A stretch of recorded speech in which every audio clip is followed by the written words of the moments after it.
Hello everyone, welcome to my channel. My name is Eleanor Vance, and I am 32 years old. For a decade, I believed that distance and silence were my greatest shields against the people who shared my blood, but I was wrong. A knock on my door on a rainy Monday morning delivered a thick legal envelope that turned my world upside down. It was a petition for involuntary conservatorship filed by my own mother and my older brother, claiming I was mentally unfit to manage my own life. They weren't after my well-being. They were after the empire I had built in total secrecy while they thought I was a failure. Fast forward to the hearing, the tension in the room was suffocating as my mother stood before the judge, her voice dripping with artificial grief. She pointed a trembling finger at me and declared, "I am a witness to my daughter's instability." The Rolls-Royce and the Manhattan Townhouse belonged to Ethan. They were bought with family legacy funds that Eleanor stole. She is a blatant liar who needs our guidance. My brother Ethan smirked from the mahogany table, already envisioning himself behind the wheel of my car. Just minutes before the trial started, I had looked my mother in the eyes in the hallway and asked her one last time if she ever truly considered me her child. She didn't hesitate when she spat back, "Ethan is my only son. You were just a mistake we had to tolerate." That was the moment I stopped mourning a family that never existed. I handed a small digital recorder to my lawyer, who submitted it as evidence. As the first few seconds of the audio played, Ethan's face went from smug to ghostly pale. He lunged across the table toward me. The judge shouted security, and the courtroom erupted into absolute chaos. Before we get into how I lost everything only to gain it all back, I want to ask you a quick question. What time is it right now where you are, and which city are you watching from? I love seeing how far these stories travel across the globe. If you believe that blood doesn't always mean family and that justice should prevail, please hit that like button, leave a comment with your thoughts, and subscribe to join our community so you never miss the conclusion of stories like mine. The golden facade of the Vance family crumbled the very hour my father Arthur Vance breathed his last 13 years ago. He was a man of quiet integrity who spent his life building a prestigious investment firm, but his death left a vacuum that my mother Lillian filled with bitterness and toxic favoritism. I was 19 at the time, and my sister Clara was only 6. While I spent my nights grieving in the library, Lillian was already busy draping Ethan in the finest Italian wool suits, whispering in his ear that he was now the king of the Vance legacy. The disparity was immediate and brutal. Ethan was 21, a charismatic but hollow shell of a man who viewed our father's wealth as a bottomless ATM. Lillian adored him with a blinding intensity, shielding him from every failure and rewarding his every whim. Then the tragedy doubled. Just months after the funeral, Clara collapsed during a school play. The diagnosis was a complex congenital heart defect that required a lifetime of expensive surgeries and specialized care. I remember standing in the kitchen, clutching the medical reports while Lillian sat at the table, browsing catalogs for Ethan's new luxury watch.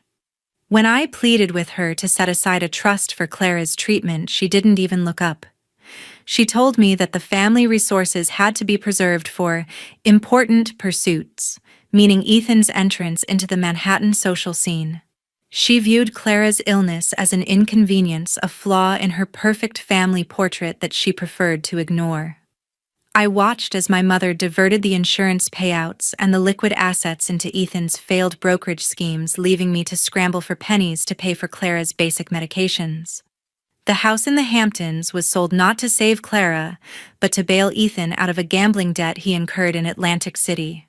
I realized then that in Lillian's eyes, Ethan was the investment, and I was merely a cost.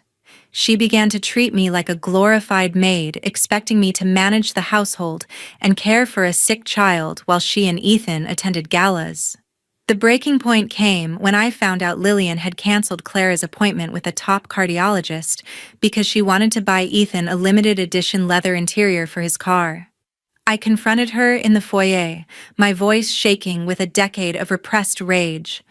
I told her she was a monster for sacrificing her youngest daughter for the vanity of a son who couldn't even balance a checkbook. Lillian didn't argue. She simply walked to the front door, opened it, and told me that if I hated her rules, I could find a new home. She knew I had nowhere to go, but she underestimated the fire she had just lit inside me. I looked at Clara sleeping fitfully on the sofa, and I made a silent vow that I would become the wall that protected her, even if I had to tear the world down to do it. Lillian shouted after me that I would crawl back within a week, begging for a warm meal, but I didn't even turn around.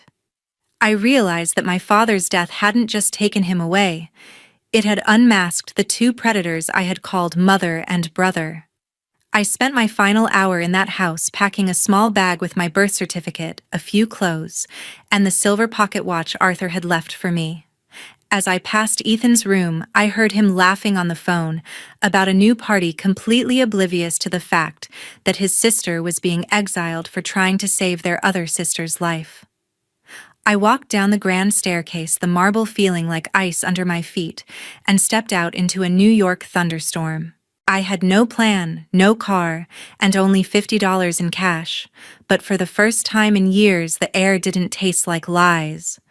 I knew that from this moment on, every breath I took would be for Clara, and every dollar I made would be a brick in the fortress I was going to build to keep Lillian and Ethan out forever.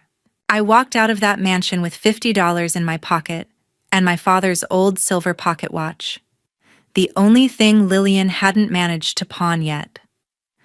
My first night was spent on a plastic chair in the hospital waiting room next to Clara's ward, because I refused to leave her alone, even though I no longer had a key to her house. Martha Higgins, our housekeeper of 20 years, found me there the next morning. Martha was a stout woman with hands calloused from years of service, and she was the only person who saw the truth behind the Vance name. She slipped me a crumpled envelope containing $500 of her own savings and a list of contacts in the Brooklyn Antiques District.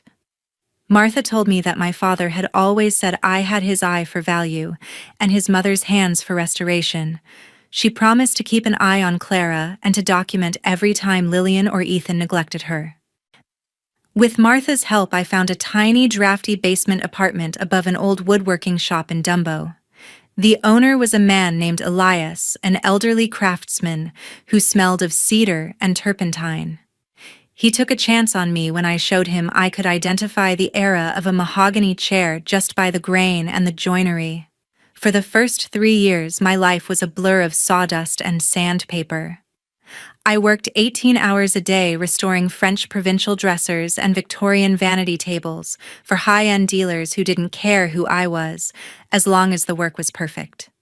Every spare cent I earned was funneled into a secret account for Clara. I lived on ramen noodles and tap water, wearing the same 2 pairs of jeans until they were thin as paper. I didn't mind the poverty. It was a clean, honest kind of struggle compared to the gilded rot of my mother's house. I began to realize that I had a gift for seeing the soul in things that others had discarded. I would buy junk at estate sales for $50, spend a month meticulously bringing it back to life, and sell it for $5,000. Slowly, the $500 Martha gave me grew into $10,000, then $50,000. I started studying the real estate market, noticing how certain pockets of Brooklyn and Manhattan were being overlooked. I made my first move on a dilapidated studio apartment in a building that everyone thought was going to be demolished. I used every penny I had as a down payment, spent my weekends fixing the plumbing and the floors myself, and sold it a year later for triple the price. It was the first time I felt the weight of real power. I wasn't just surviving anymore. I was building a fortress. Throughout this, Martha remained my lifeline. We met once a month in a quiet park where she would give me updates on Clara. She told me how Ethan was burning through the last of the family's prestige, becoming a laughingstock in the financial district for his incompetence, and how Lillian was becoming increasingly desperate to maintain their lifestyle. They had no idea I was no longer the girl they threw out. I was becoming their greatest creditor. I learned to navigate the world of blind trusts and shell companies, ensuring that my name never appeared on a single public document. I wanted to be a ghost to them. By the end of my 5th year of independence, my restoration business had evolved into a boutique investment firm that specialized in distressed assets. I was no longer just fixing chairs. I was fixing lives, starting with my own. I bought a warehouse in Long Island City and converted it into a high-security studio where I could work in peace. I hired a private nurse to visit the Vance mansion under the guise of a charitable organization, ensuring Clara received the care Lillian refused to provide. Every time I saw a photo of Ethan in a tabloid looking bloated and arrogant at some high society gala, I just smiled. He was celebrating on credit while I was building a reality. I knew that the day would come when their debt would finally exceed their deception, and I planned to be the one holding the bill. Over the next decade, I lived in the shadows of the very city my family tried to dominate, growing my wealth with a cold, calculated precision. By my 30th birthday, I had moved beyond mere furniture restoration into large-scale luxury property development. I specialized in invisible wealth, owning assets through diversified holding companies and trusts that never bore the Vance name. My crown jewel was a 4-story townhouse on a quiet, tree-lined street in Manhattan, a historic limestone building that I had purchased through a blind auction when it was nothing but a scorched shell. I spent 2 years overseeing its transformation into a masterpiece of modern elegance and classical preservation. To the world, the owner was an anonymous European investment group, but to me, it was the home Clara would one day live in. Alongside the house, I acquired a vintage 1965 Rolls-Royce Silver Shadow, a car that my father had always dreamed of owning. I didn't drive it to show off. I kept it in a climate-controlled garage as a symbol of the legacy Ethan had squandered. My net worth had quietly climbed to $15 million, yet I still lived in a modest apartment and dressed in simple clothes. I needed to stay under the radar until Clara turned 18 and could legally choose her own guardian. However, Clara's health took a turn for the worse during her 19th year. The surgeries she needed were becoming more frequent, and the costs were astronomical. I was paying for everything: the private nurses, the specialized equipment, the experimental medications, all through a charitable foundation I had set up to keep my identity hidden from Lillian. Martha was the one who handled the logistics on the ground, pretending the money came from an anonymous donor. But greed has a way of sniffing out prosperity even when it's buried deep. Ethan, now a desperate man facing massive debts from a series of surefire crypto investments, started digging into the mystery of who was paying for his sister's care. He couldn't believe anyone would be charitable without a motive. He spent months stalking Martha and eventually intercepted a courier delivery that led back to one of my shell companies. He didn't find my name immediately, but he found enough to realize that there was a massive pool of liquidity connected to his failed sister. He ran to Lillian with the news, and together they concocted a plan. They didn't want to work. They wanted to harvest. They assumed that because I was a woman and had been out of the loop for so long, I would be an easy target for a legal ambush. They didn't realize that while they were sipping champagne on credit, I was studying the law and building a network of the most formidable allies in the state. I watched through my private investigators as Lillian began to sell off the remaining family heirlooms, her face twisted in a permanent scowl of entitlement. She actually had the nerve to go on a local news segment playing the role of the abandoned mother whose successful daughter had turned her back on her. It was a calculated move to garner public sympathy before they launched their legal assault. I saw Ethan visiting high-end car dealerships, bragging about a coming windfall that would settle all his debts. They were already spending the money they hadn't stolen yet. I spent my nights in the Manhattan townhouse, sitting in the dark and looking out at the city lights, feeling a strange mix of sorrow and resolve. This house was meant to be a sanctuary, but I knew it was about to become a battlefield. I realized that Lillian would never stop until she had drained every person around her dry, and Ethan was her willing accomplice. I contacted my primary legal counsel, Douglas Sterling, and told him that the vultures were circling.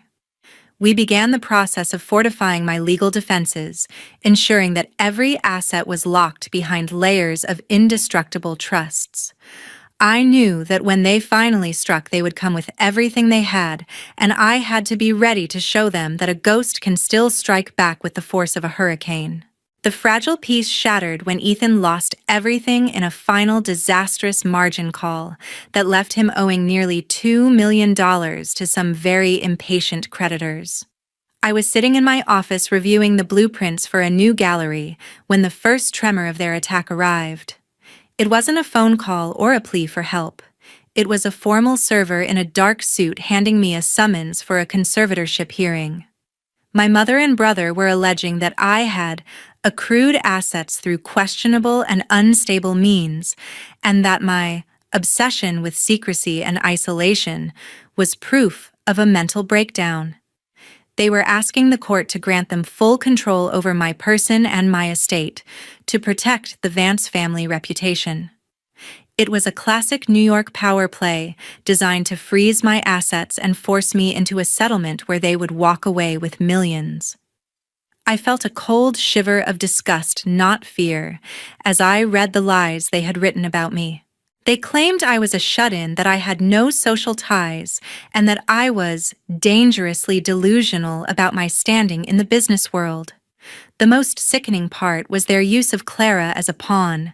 They argued that my erratic behavior was putting her medical care at risk. It was a level of projection that made my blood boil. I immediately called Douglas Sterling, a man whose reputation as a legal shark was whispered with terror in boardrooms across Manhattan. Douglas met me at a private club that evening, his eyes narrowing as he reviewed the petition. He told me that this wasn't just about money. It was an attempt to legally enslave me. He also broke the news that his investigators had found Lillian had been skimming from Clara's remaining trust fund, a small account left by a distant aunt, to pay for Ethan's club memberships. They were literally stealing the air from a sick girl's lungs to fund a loser's social life. Douglas told me that we could win, but it would require me to step out of the shadows and reveal everything. I would have to show the court the Rolls-Royce, the Townhouse, and every cent of the $15 million. I hesitated for a moment, thinking of the privacy I had worked so hard to maintain, but then I thought of Clara. I thought of her lying in that hospital bed thinking our mother loved her while that same woman was trying to sell her sister's soul. I told Douglas to prepare for war. We began a 2-week period of intense preparation, gathering every tax return, every deed, and every bank statement. Lillian actually had the audacity to call me the next day, her voice dripping with mock concern, telling me that if I just came home and let Ethan handle the business, the court case would go away. I didn't even answer. I just hung up and blocked the number. I knew she was recording the call, hoping I would say something she could use as evidence of my instability. I spent those 2 weeks living on adrenaline and black coffee. I moved Clara to a private high-security wing of a different hospital, ensuring that Lillian and Ethan no longer had any say in her visitors or her treatment. When Lillian found out she had lost her leverage over Clara, she went on a rampage, trashing the hospital room and screaming that she was the mother and had all the rights. I received the video footage from the hospital security, and I knew that this would be a powerful weapon in court.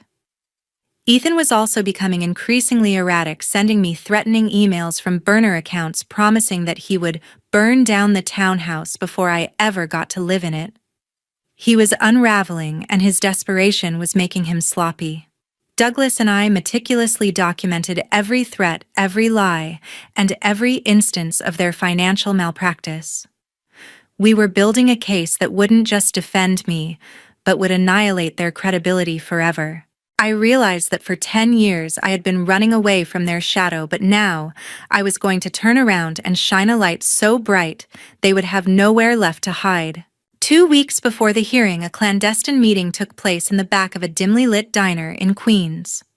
Martha Higgins looked older, her shoulders slumped under the weight of the secrets she was carrying, but her eyes were sharp with a righteous fury. She slid a small silver digital recorder across the Formica table toward me. She told me that she couldn't take it anymore, the way Lillian and Ethan talked about me and Clara when they thought no one was listening. Martha had planted the device in the library of the Vance estate during one of their strategy sessions with their crooked lawyer. I took the device home and listened to the audio with my heart hammering against my ribs. What I heard was worse than anything I had imagined. I heard my mother's voice clear and cold saying that once they got the conservatorship, they would move Clara to a state-run facility to save money. She said, "The girl is a vegetable anyway. Why waste Eleanor's millions on a heart that's going to stop? We can use that money to buy the townhouse and put Ethan back on the map. Eleanor is just a cow we need to milk." Then I heard Ethan laughing, boasting about how he would drive his new Rolls-Royce to the very clubs that had barred him. There was no love, no concern, just a predatory calculation. They didn't even view us as human beings. I stayed up all night listening to those tapes over and over, letting the pain transform into a hard, unbreakable resolve. The next day, I took the recording to Douglas. He listened to it in silence, his jaw tightening. He told me that while New York is a one-party consent state for recording, getting this admitted would be tricky, but its impact would be devastating. We decided to save it for the ultimate blow. During those final days of preparation, I also visited Clara. She was pale, tethered to a dozen machines, but she smiled when she saw me. I didn't tell her about the court case. I just told her that soon we were going to move into a house with a garden and a view of the park, and that she would never have to worry about a bill ever again. She squeezed my hand, her grip weak but certain. As I left the hospital, I ran into Ethan in the hallway. He had the audacity to block my path, smelling of expensive gin and arrogance.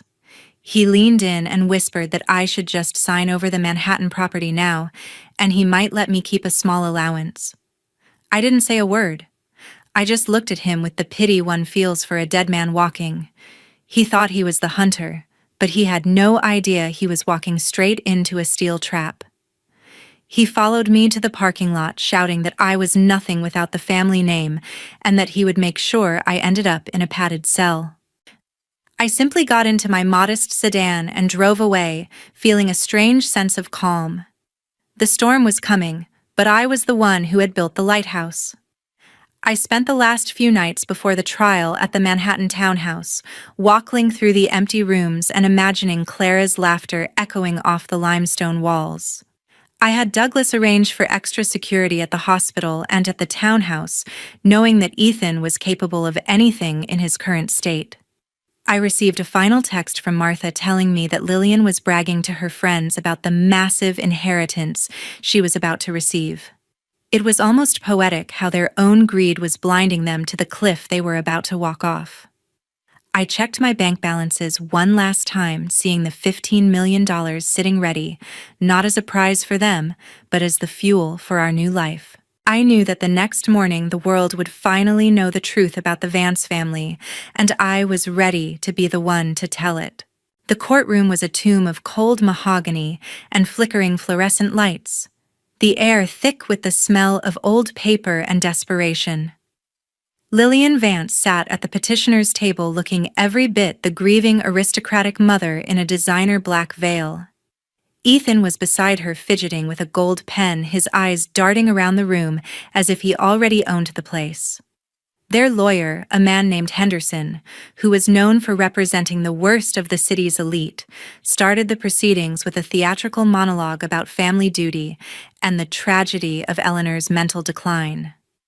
He presented doctored testimonials from associates who claimed I was paranoid and unfit to handle the vast family assets I had supposedly misappropriated. When it was my mother's turn to testify, she gave a performance that would have won an Oscar. She wept softly into a silk handkerchief, telling the judge that I had stolen the family's legacy to buy a Rolls-Royce and a Manhattan townhouse while my sister languished in a hospital. She called me a blatant liar and a danger to myself. The judge, a formidable woman named Sarah Jenkins, watched Lillian with an unreadable expression. Then Douglas Sterling stood up. He didn't start with an argument. He started with facts. He produced the deeds to the townhouse and the title for the Rolls-Royce showing they were purchased with funds earned from my own corporation's companies, founded years after I was kicked out of the house with $50. The room went silent as the true scale of my wealth was revealed. Henderson tried to object, claiming the money must have come from a hidden Vance trust, but Douglas produced my tax returns from the last decade showing a clear, documented path of self-made success. The momentum shifted like a tidal wave. Then Douglas dropped the hammer. He asked the judge for permission to play a brief audio recording that spoke directly to the good faith of the petitioners.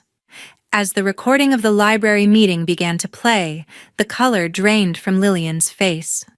When her voice rang out saying she would let Clara die to save money, a gasp rippled through the gallery.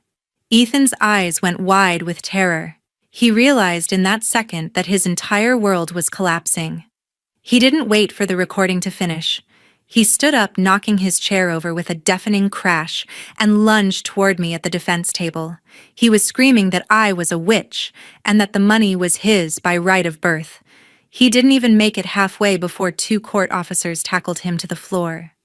The judge was hammering her gavel so hard I thought it would break. She screamed, "Security! Restrain that man and remove him. This is a court of law, not a gutter." As Ethan was dragged out kicking and swearing, Lillian sat frozen, her veil pushed back to reveal a face twisted in a mask of pure, ugly defeat. The judge then turned her attention to my mother, her voice a low, dangerous rumble. She asked Lillian if she had any further witnesses to my instability, or if she would like to explain why she was planning to abandon her sick child. Lillian couldn't speak.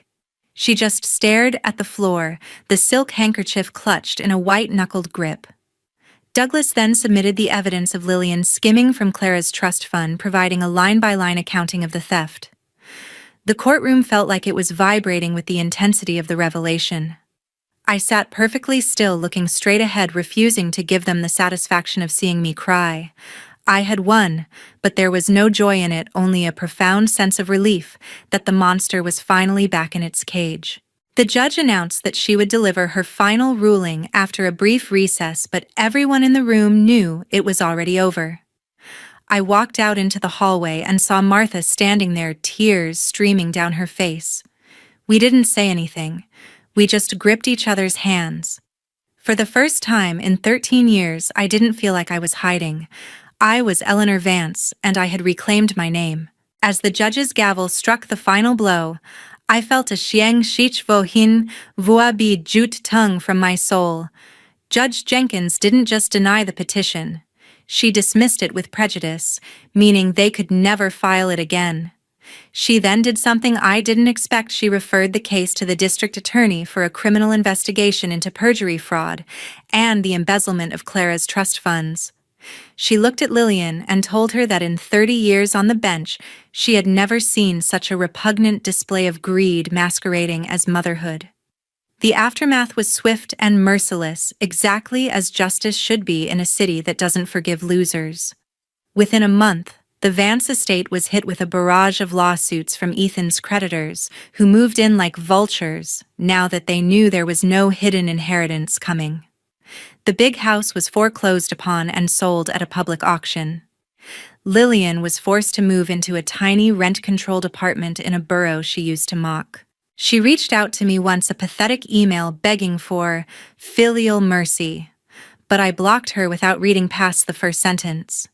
Ethan didn't fare any better.